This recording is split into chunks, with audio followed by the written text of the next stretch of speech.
Bonjour,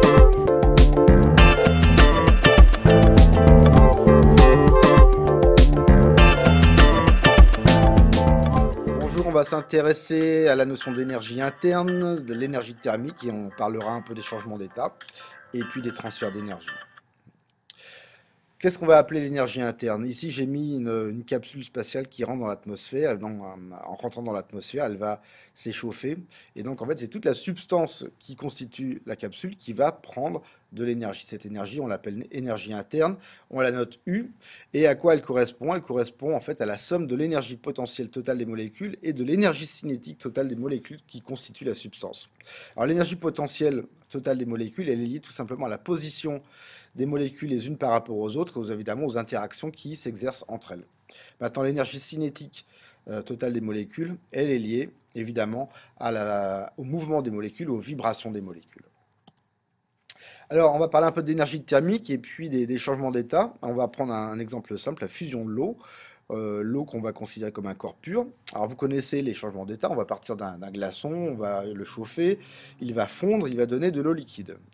Alors, je vais donner ici le graphe qui correspond à l'évolution de la température de ce glaçon en fonction du temps.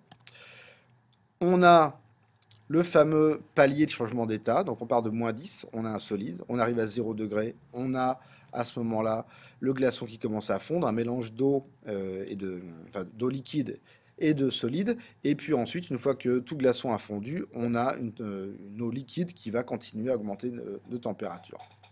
Donc en fait, on va pouvoir distinguer trois zones sur ce graphique. Ce qui va se passer, c'est qu'en fait, le glaçon du début jusqu'à la fin va toujours gagner de l'énergie. Alors, la façon dont on peut décrire l'augmentation de l'énergie pour l'eau sur la première partie, on va prendre l'énergie, on va l'appeler Q, exprimée en joules, ça sera proportionnel à la masse multipliée par une constante, et on va faire intervenir l'augmentation de température dans la formule. Maintenant, pour le changement d'état. Alors, la température, elle est constante. Donc, on va avoir une nouvelle formule qui va décrire l'augmentation d'énergie par le glaçon, qui sera égale à M, la masse, multipliée par une constante, L, dont je parlerai tout à l'heure. Et puis, une fois que le glaçon a complètement fondu, on a encore une élévation de température de l'eau, et on va pouvoir réutiliser cette formule Q est égal à M fois C fois delta T. Alors maintenant, je vais essayer un petit peu de reparler de ces paramètres. Donc, quand la température augmente, on avait cette formule M fois C fois delta T. L'énergie gagnée est proportionnelle à la masse de la substance. La masse sera exprimée en kilogrammes, forcément proportionnelle à l'élévation de température. Des températures qu'on pourra prendre en Kelvin ou en degrés Celsius, ça va dépendre des problèmes. Et puis, on a cette constante C qu'on appelle la capacité thermique massique de la substance. Elle est exprimée en joules par kilogramme, par Kelvin ou par Celsius. À quoi ça correspond exactement? Ça correspond en fait à l'énergie qu'il faut donner à 1 kg de la substance pour la faire augmenter de température de 1 Kelvin ou de 1 degré Celsius. Ce qui est intéressant, c'est que toutes les substances vont avoir leur propre valeur de capacité thermique massique. Maintenant, pendant le changement d'état, donc la température est constante, ce qui m'empêche de pouvoir utiliser la formule précédente, parce que le glaçon continue à gagner l'énergie. Donc maintenant, on a une nouvelle expression, c'est Q est égal à M fois L, donc on retrouve bien la masse qui est présente. Et puis, ce L, c'est ce qu'on appelle la chaleur latente de changement d'état, donc de fusion ou d'ébullition. Elle est exprimée en joules par kilogramme. Ça correspond tout simplement à l'énergie qu'il faut donner à 1 kg de la substance pour lui faire changer d'état. Évidemment, chaque substance a sa propre valeur caractéristique de chaleur latente. Alors, pour interpréter tout ça, la température, en fait, est toujours liée à l'énergie cinétique des molécules. Et bien, les molécules, elles peuvent vibrer entre elles et donc forcément augmenter la température de la substance. Maintenant, pendant le changement d'état, la température ne va pas augmenter. On ne va pas avoir une augmentation de l'énergie cinétique, mais par contre, qu'est-ce qui va se passer? On va séparer les molécules. Et en les séparant, on leur donne plus d'énergie potentielle. Le transfert thermique, alors ça va être intéressant, on va prendre deux corps qui sont à deux températures différentes. On a un corps chaud, A, puis un corps froid, qui est B. A à une température T1, et B à une température T2. On va les mettre côte à côte, proches les uns des autres, ils vont se toucher.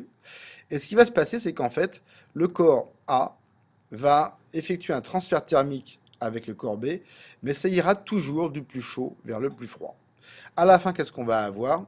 On va avoir les deux substances qui vont finir à la même température, une température finale.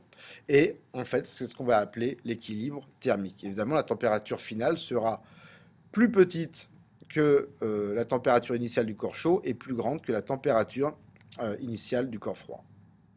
Alors, on va essayer de montrer une application de ça. On va prendre deux masses d'eau, l'eau A et l'eau B, qui sont à des températures différentes, et puis on va les mélanger. Et ce qu'on voudrait savoir, c'est à la fin à quelle température va se retrouver le mélange. Et évidemment, on va supposer qu'il n'y a pas de transfert thermique avec l'extérieur, avec l'air ou avec le verre.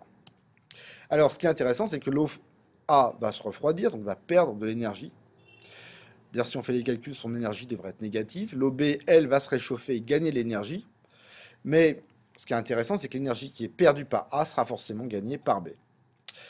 La température finale, par conséquent, sera inférieure à 80 degrés, mais supérieure à 20 degrés. Maintenant, la question, c'est comment on peut déterminer la température finale. Alors, l'énergie qui est gagnée par B, c'est QB. Elle sera égale à l'énergie qui est perdue par A. Je l'ai mis en valeur absolue parce que QA devrait être négatif, puisque la température finale sera plus petite que la température initiale. Voilà l'expression de l'énergie qui va être gagnée par B. L'expression de l'énergie qui est perdue par A. Encore une fois, j'ai mis l'énergie en valeur absolue. D'ailleurs, la valeur absolue de TF moins TA, je peux la réécrire sous la forme TA moins TF, puisque TA sera supérieur à TF.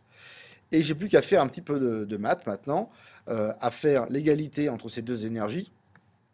Je peux remarquer tout de suite quelque chose, c'est que je peux simplifier par la capacité thermique massique de l'eau. Maintenant, je fais un tout petit peu de maths et je vais m'arranger pour développer l'expression. Ensuite, m'arranger pour que la température finale, je la fasse passer de l'autre côté du signe égal. Et je vais arriver à cette formule-là, qui est que la température finale du mélange sera égale à MATA plus MBTB divisé par la somme de MA plus MB. Et quand on fait l'application numérique, on va avoir une température finale qui sera de 56 degrés Celsius, qui est bien inférieure aux 80 degrés Celsius initiaux et supérieure aux 20 degrés Celsius qu'on avait au début pour le corps B.